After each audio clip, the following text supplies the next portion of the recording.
Hello dear student, I hope you all are enjoying my videos. Last video में हमने Kepler's law के बारे में पढ़ा था। इस वीडियो में हम Newton's universal law of gravitation के बारे में पढ़ेंगे।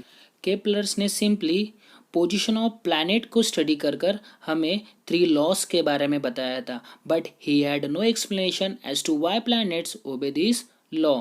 सो इन्हीं लॉ के हेल्प से न्यूटन्स ने फॉर्मुलेट किया theory of ग्रेविटेशंस।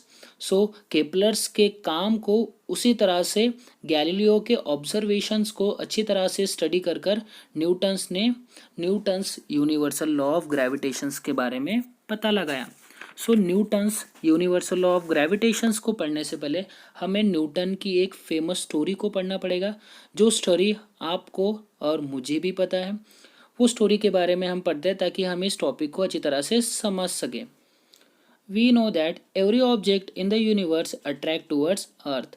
Her object earth की तरफ अट्रैक्ट होता है due to the gravitational force. क्या अर्थ भी अपना फोर्स उस ऑब्जेक्ट के ऊपर अप्लाई करती होंगी? सो यस, अर्थ भी अपना फोर्स उस ऑब्जेक्ट के ऊपर अप्लाई करती है।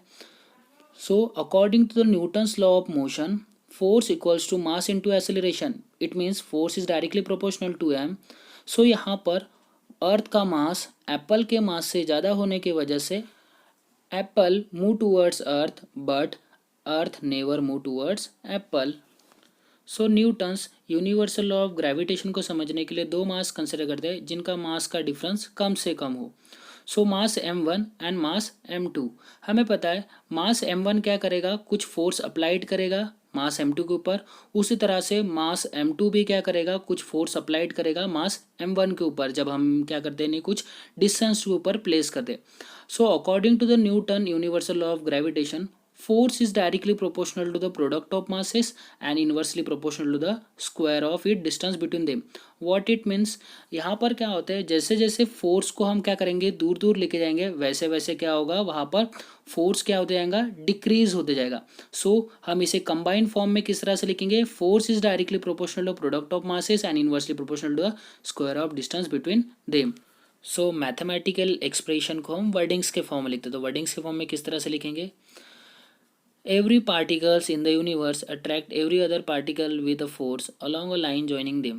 The force is directly proportional to the product of their masses and inversely proportional to the square of distance between them।